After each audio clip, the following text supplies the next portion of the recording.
こんにちは、あかにゃんです。今日は韓国語を教えてくださいとか、どうやって勉強してるんですかっていう質問がすごく多くて、一見このハングルってすごくなんか記号難しそうっていう風に見えて難しそうだなっていう人が多いんですけど、これすごく規則性があって、暗記することが好きとか図形が好きっていう人は割とすぐ覚えれるものなんですよ、実はハングルって。今日はこのハングルの読み方をまだまだ勉強中なんだけど、私なりに紹介していきたいなと思います。まずローマ字 ABCDEFG。 ローマ字はまずは子音の K、 そして母音の A、 これを組み合わせることによってかという発音になると思うんです。で、次韓国語なんですけれども、カタカナのフみたいな、これ韓国語では K にあたるハングル文字になります。次にカタカナのとみたいな文字、これハングル表記で A という意味を持ちます。つまり勘のいい人ならもう気づいたと思うんですけれども、この K という意味を持つハングルと A という意味を持つハングル、これを合わせることでこれ一つがかというハングルになります。次にローマ字だと子音の K、 そして母音の I、 これできになりますよね。次にハングルだと子音の K、 そして韓国語の I にあたる文字、それは縦の一つのこの棒なんですね。これが I にあたります。となるとこれが何になるかもう分かりますよね。きになります。こんな感じでこの A、 I、 この K、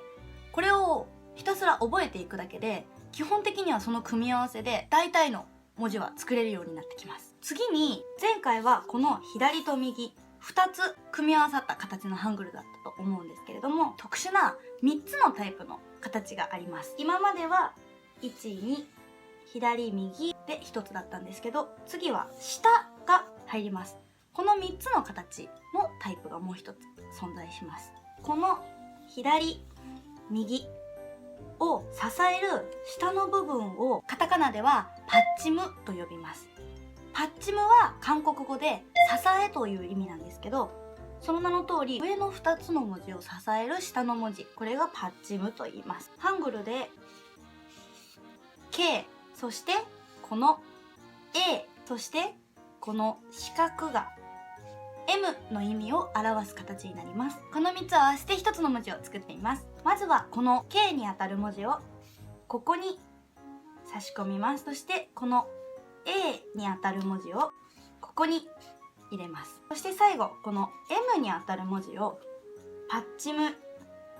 この部分に入れます。これは KAM、 つまりカタカナで表記するとカムになります。ただ一つ特殊なのは何かというと、上はカの読み方でいいんだけど、パッチムのところに来る文字っていうのはカムをローマ字で表記すると KAMU になると思うんですけど、 U が存在しません。なので子音で終わってる状態になります。発音だけが少し難しくて、カムというよりは U の発音を抜いた M のみで終わる発音になります。発音的にはカムではなくカンというカンに近い感じになります。読み書きをするのは簡単だけど、ちょっと発音が難しいっていうのはここかもしれないです。日本語にはない発音が韓国語には多かったりするので、そこがちょっとだけ難しいかなとは思います。もう一つ本当は形があって、左右下左下右っていう4つのタイプもあるんですけど、これはちょっと難しいのでまたそのうち紹介します。それではここに皆さんにクイズです。ここに9個のヒントを書いたんですけれども、これが K、 これが A、 これが M、 これが S という形でヒントを書きました。これから私が下に5文字の韓国語を書きます。それが何と読むか当ててください。この韓国語を読んでください。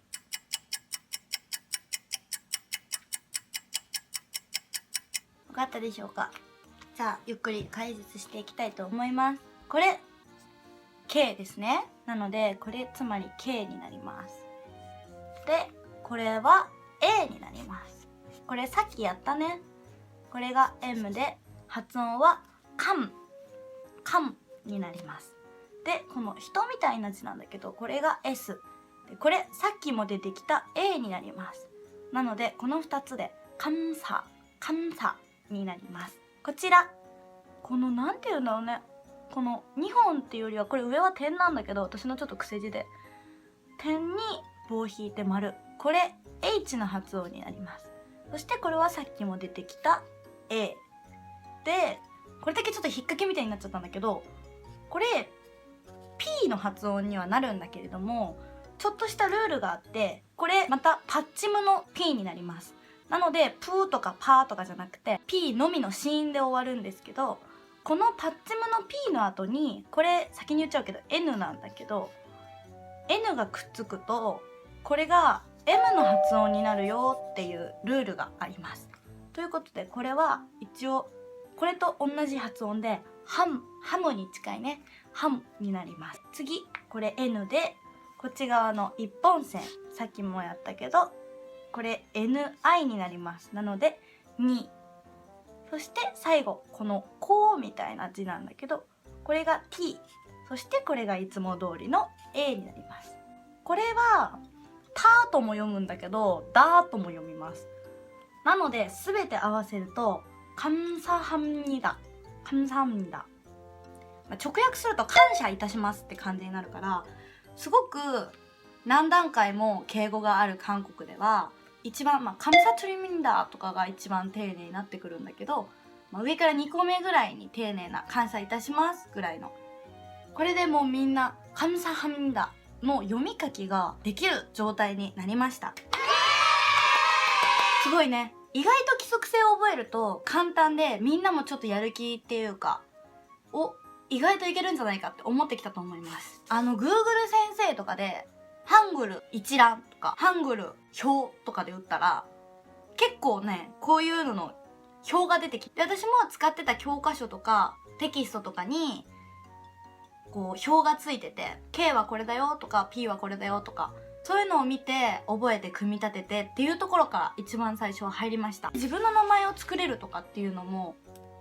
表を見てできたらすごく楽しいんじゃないかなと思います。たまに私のツイッターで韓国語のツイートをすることがたまにあります。それもよかったらみんなこういう表を見ながらなんて読むのかなってよかったら分解してみてください。これで少しはハングルの読み方ちょっとは興味持ってくれたり、意味が分かったよって思ってくれたら嬉しいです。ちょっとね、ボキャブラリーが少なすぎてうまく伝えることができないんだけど、ちょっとでも伝わってたら嬉しいなと思います。韓国コスメとかやること多いんだけど、こんな感じでちゃんと韓国語っていう動画を上げたのは初めてなので、もし高評価であればまた第2弾とか定期的にとかやっていけたりとかできればいいなと思います。ということで本日もご視聴ありがとうございました。この動画が良かったよって思ったら高評価、そしてチャンネル登録もよろしくお願いします。以上、わかにゃんでした。バイバーイ。